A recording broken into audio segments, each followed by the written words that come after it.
wharlest Jackson was a decorated veteran of the Korean War. A native of Florida, he moved to Natchez, Mississippi after he got married. Natchez was his wife Exerlina's hometown, and the couple wanted to raise their children there.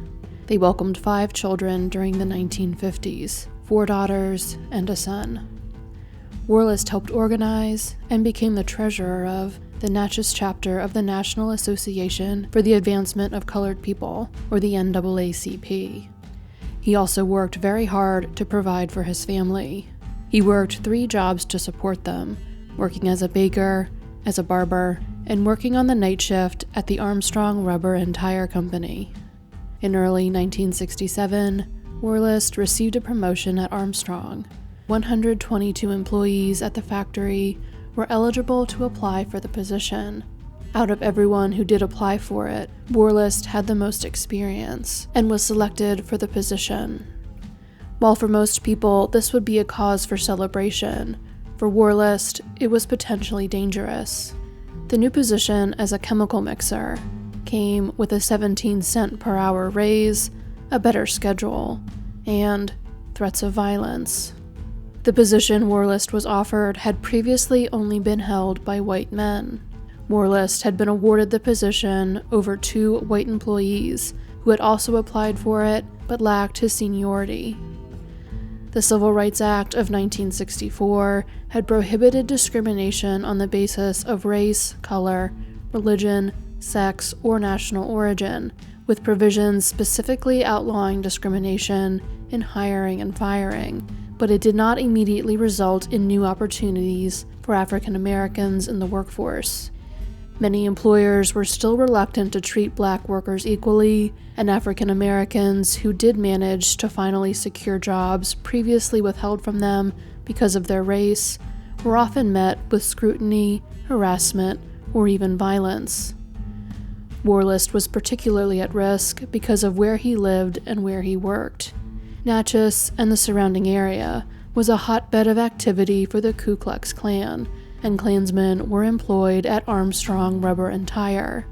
The factory had previously been the site of a violent attack that was believed to have been racially motivated and carried out by members of the KKK. One of wharlest's close friends was George Metcalfe, the president of the local NAACP chapter. George had received numerous threats in response to his efforts to secure equal rights for the Black community. Like wharlest, he worked at the Armstrong Rubber and Tire Company. On August 27, 1965, George got into his car to drive home after completing his shift there at noon. When he turned the key in the ignition, a bomb exploded.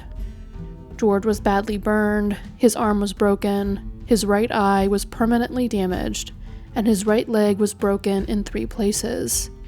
George had previously been threatened by the KKK because of his work with the NAACP, and just a few days before the bombing, he had signed a petition asking for the schools in Natchez to be desegregated.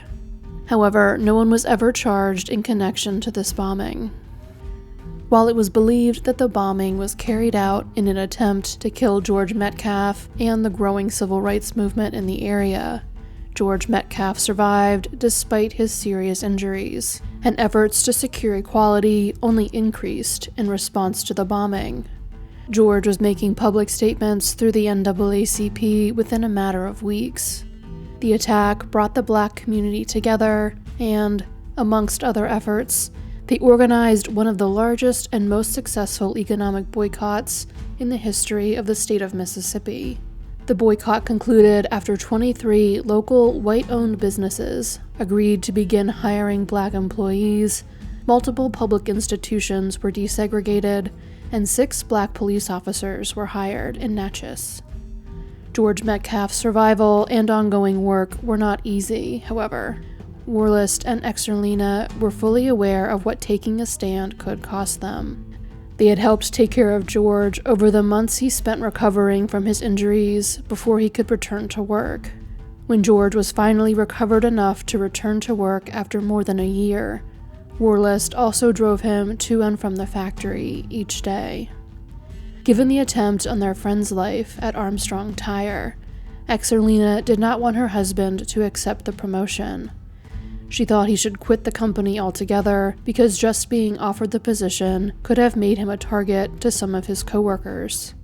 She, like her husband, was active in the civil rights movement and voter registration efforts. She was therefore aware of how far some people in the area would go to prevent the Black community from receiving better opportunities, and understandably reluctant to have her husband become a target for them. Other senior members of the NAACP also warned wharlest about the risks involved in accepting the position. However, wharlest was not one to be intimidated or back down from a challenge. Furthermore, in addition to wanting to break down the barriers to equal employment at the factory, wharlest had personal motives for wanting to accept the position. His wife Exerlina worked as a cook at Jefferson College, but was suffering from lupus. The increase in his income could allow her to stay home with their children and get the rest her condition required, but her busy schedule did not allow for. Wharlest accepted the promotion. Wharlest began his new position in February of 1967. Because it required his schedule to change, he was no longer able to drive George Metcalfe to work, as he had since George returned to work following the attempt on his life. February 27th was one of the first days wharlest worked in his new position and with his new schedule on the day shift. Wharlest was able to get overtime that day, so he worked from 8 a.m. until 8 p.m. After his long day of mixing chemicals at the factory, he got into his pickup truck, a 1958 Chevrolet, and began driving home. Leaving the plant, he would have made a right onto Minor Street. He would eventually make a left off of Minor Street. At 8:11 p.m., wharlest turned on his left turn signal to indicate that he was making that turn. When he did so, it set off a massive explosion. The windshield and rear glass of the truck exploded. The hood of the truck, both of its doors, and the top of the cab were blown open. Pieces of metal shot off by the explosion created holes in 2 nearby houses. Debris from the truck was found up to 150 feet away in the front yards of other homes. Wharlest was taken to a local hospital, but it is believed that he was killed instantly by the explosion. He was 37 years old. Wharlest's promotion was an obvious potential motive for his murder, and the alleged members of the KKK who worked alongside him at Armstrong and therefore would have access to his truck while it was parked outside of the factory were obvious suspects for it. 2 mechanics told the FBI that it would be possible to place a bomb under a truck like wharlest's and connect the detonator to the turn signal in under 5 minutes. The Natchez Police Department began investigating the bombing immediately, but the murder of a Black man campaigning for civil rights in an area where the KKK was known to be highly active soon brought in outside assistance for the investigation. Civil rights, and the violence that was rampant throughout much of the South in response to African Americans trying to obtain them, were a major and contentious political issue at the time. The federal government passed numerous pieces of legislation in the 1960s in hopes of creating equal opportunities in areas like housing, employment, and education. Violent resistance to such legislation was prevalent throughout places such as rural Mississippi, spurred on by violent and racist organizations like the KKK. The containment of such violence was a major priority for the federal government. Because of the racism that appeared to be intertwined with the motive for wharlest's murder, it became national news, and the Federal Bureau of Investigation quickly joined the investigation. More than 180 FBI agents from at least 6 field offices were sent to Natchez to work the case. Records show that these agents logged 47,385 work hours investigating wharlest's murder. Approximately 1/3 of these hours were worked overtime, and 10,000 of them were logged within the first month of the investigation. The nature of the murder and the environment in which it occurred made the investigation difficult. The explosive device itself was largely destroyed when it went off, and rain was falling when it did. The rain contaminated the evidence, destroying chemical residue and fingerprints that may have been left on the truck. Since the physical evidence was so limited, the investigation focused mainly on finding eyewitnesses and informants. The FBI conducted hundreds of interviews and undertook major surveillance operations. Despite these efforts, and pressure from the Black community in Natchez, the case was not solved, and no arrests were made. It would be more than 40 years before the case was reopened, and details from the original investigation were made public. On October 8, 2008, the Emmett Till Unsolved Civil Rights Crime Act was signed into law. The act authorized the reinvestigation of cold cases believed to be racially motivated or connected to the civil rights movement prior to 1970. 138 cases have since been reopened by the Department of Justice. wharlest's murder was the 62nd case to be reopened. Also in 2008, Stanley Nelson, the editor of the Concordia Sentinel, based 12 miles across the state line from Natchez in Faraday, Louisiana, began publishing a series of articles using information he collected during his own 2-year investigation into wharlest's murder. Mr. Nelson had access to many of the FBI's original files. The Syracuse University College of Law Cold Case Justice Initiative had filed a Freedom of Information Act request to obtain the files, and then shared them with him. These files revealed that the FBI had identified the same man as the lead suspect in both wharlest's murder and the bombing of George Metcalfe's car, 37-year-old Raleigh Jackson Red Glover. In 2009, Donna Robinson, the widow of J.T. Robinson, the chief of police in Natchez, who had investigated wharlest's murder in 1967, told Stanley Nelson that her husband had told her that he knew Glover was responsible for wharlest's murder, but he could not prove it. She said that on multiple occasions prior to his death, he had said, in reference to Glover, "That son of a bitch killed wharlest Jackson." According to the FBI files, Glover was the head of the Silver Dollar Group, a particularly secretive and violent, even by the Klan standards, offshoot of the KKK, dedicated to using violence to prevent the desegregation of schools and public institutions. The FBI has also named members of the Silver Dollar Group as suspects in 5 other murders of black men in the 1960s. The increased FBI presence in Mississippi in the 1960s led to an increase in federal informants. This in turn led to an increase in paranoia amongst members of publicly racist groups like the KKK, which led to the formation of more underground splinter groups like the Silver Dollar Group. The FBI believed that there were potentially as many as 52 members of the Silver Dollar Group, but only about 20 of them were in Glover's inner circle. All members were personally selected by Glover.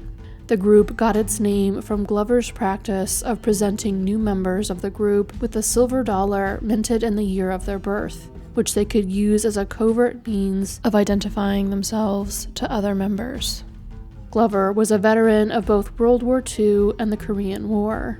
He was also a longtime employee at Armstrong Rubber and Tire. He was severely racist and fanatically opposed to desegregation. Following the desegregation of Jefferson Davis Hospital, a portrait of Jefferson Davis, the President of the Confederate States of America, was stolen out of the hospital's lobby. Informants told the FBI that Glover had taken credit for the crime, which he committed because he could not stand the idea of Jefferson Davis symbolically witnessing black and white people being treated in the same facility. According to an FBI informant, Glover had also bragged about being the person who had planted the bomb under George Metcalfe's car. In 1962, Glover came to Natchez Police Chief J.T. Robinson and admitted to shooting a black man, but the man left town after being discharged from the hospital without pressing charges. Glover was also identified by both the victims and FBI informants as a member of a group of KKK members who abducted and severely beat 2 black men in 1965. Glover was never charged in connection to this crime. Glover was also a suspect in the murders of 2 African-American men in Louisiana, which occurred in July and December of 1964. The FBI's case files indicate that the Silver Dollar Group was heavily armed and was using every type of explosive available to them in an attempt to develop them as weapons. At least one member of the Silver Dollar Group, Kenneth Norman Head, admitted to the FBI that the group had been experimenting with explosives. He had initially joined the KKK out of fear of an insurrection by black people and a civil war. In 1967, while being questioned by the Bureau, he stated that the Silver Dollar Group was honing their skills with explosives in preparation for future warfare between the races. As time has passed, more informants have come forward describing the explosive experiments carried out by the Silver Dollar Group.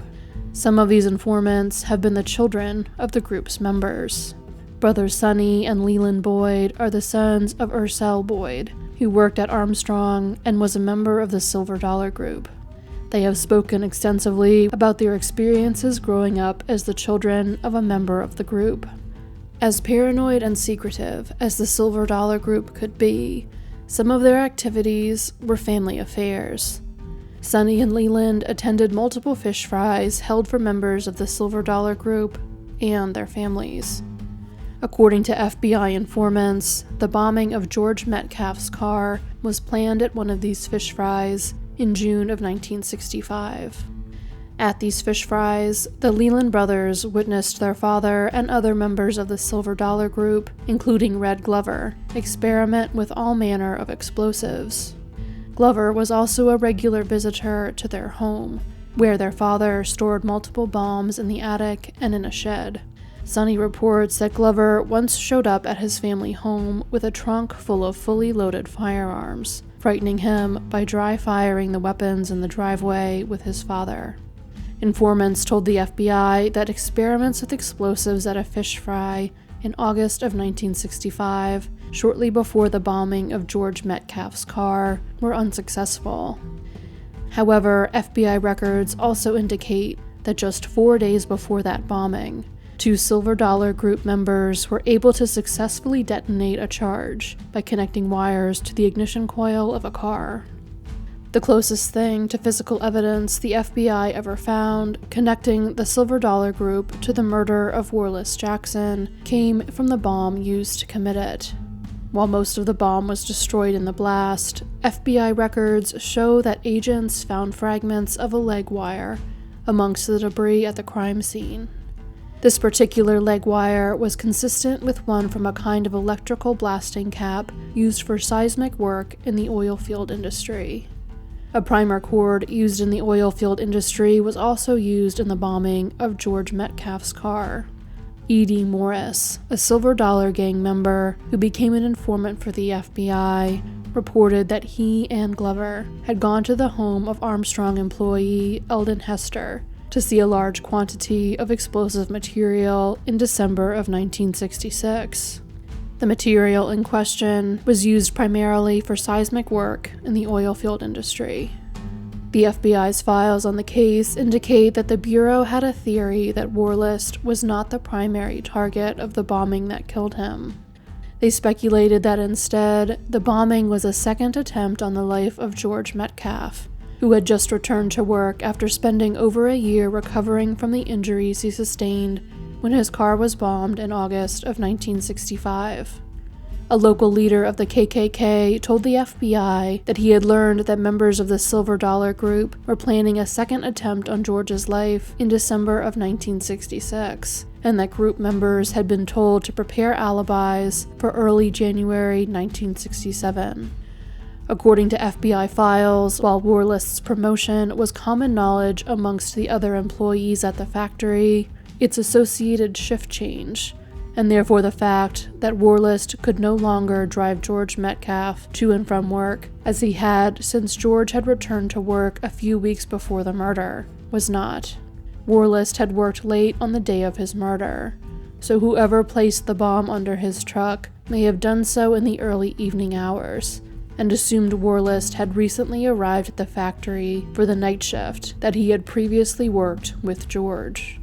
While some KKK members who worked at Armstrong were upset that wharlest had been promoted, informants told the FBI that overall, wharlest was generally not viewed with vitriol by the members of the Klan he worked with. As active as he was in the civil rights movement, he was generally viewed as quiet, conservative, and hardworking. George Metcalfe, on the other hand, was particularly demonized by white supremacists, who viewed him as the active force that was driving progress for African Americans in the region. Since George Metcalfe's return to work at Armstrong Rubber and Tire and wharlest's promotion there occurred around the same time, either event could have been the motivation for the bombing. The bomb that killed wharlest was very large enough by the FBI's estimation to have killed anyone who was riding in the passenger seat when it went off. As such, it is possible that the bomb was planted with the main goal of killing George Metcalfe, not Wharlest Jackson. Whoever planted the bomb was obviously not bothered by the fact that Wharlest would die as well, but Wharlest may have been considered collateral damage rather than the primary target. It is very easy to imagine that Wharlest would be targeted by violent white supremacists because of his skin color, because of his work with the NAACP, or because of his promotion. However, it is also very easy to imagine that someone stupid enough to hate an entire group of people solely because of their skin color, and fight to deny them their basic rights as human beings and American citizens, would also be stupid enough to bungle an attempt on George Metcalfe's life so spectacularly by failing to confirm basic details, like Wharlest's schedule and his new position, and whether or not George Metcalfe would have been in his truck that day. The Silver Dollar Group as a whole, and Red Glover specifically, appear to be strong potential suspects in both the bombing that injured George Metcalfe and the bombing that killed Wharlest Jackson. However, all of the potential evidence against them is circumstantial and speaks more to their motive for rather than their actual involvement in the crimes. As such, no charges were ever filed against Glover or any other member of the Silver Dollar Group in connection with either of the bombings. Allegations of, or even admissions to, criminal activity with racist motives by members of the Silver Dollar Group never led to criminal charges for one reason or another, except in one case. In 2007, Silver Dollar Group member James Ford Seal was convicted in federal court of the murders of 2 African American teenagers in Franklin County, Mississippi in 1964. He was the leader of a group of Klansmen who carried out the murders. He died while incarcerated at the Federal Correctional Institution in Indiana in 2011. Glover passed away in 1984 at the age of 62, without ever being charged in connection with any of the crimes he was suspected in. Glover's stepson maintains that the FBI simply fixated on his stepfather without evidence, which is why they were never able to convict him of anything in court. In addition to Glover, the majority of the other known members of the Silver Dollar Group also died before Wharlest's case was reopened. The 2008 investigation failed to identify evidence that would meet the required legal standard to declare the case closed, even if those found responsible were not alive to face charges in court. The new investigation into Wharlest's murder was formally closed by the Justice Department on May 4, 2015, without any resolution. The case remains unsolved. While there is an obvious motive and a strong potential suspect in the case, the Jackson family is still waiting for definitive answers in Wharlest's murder.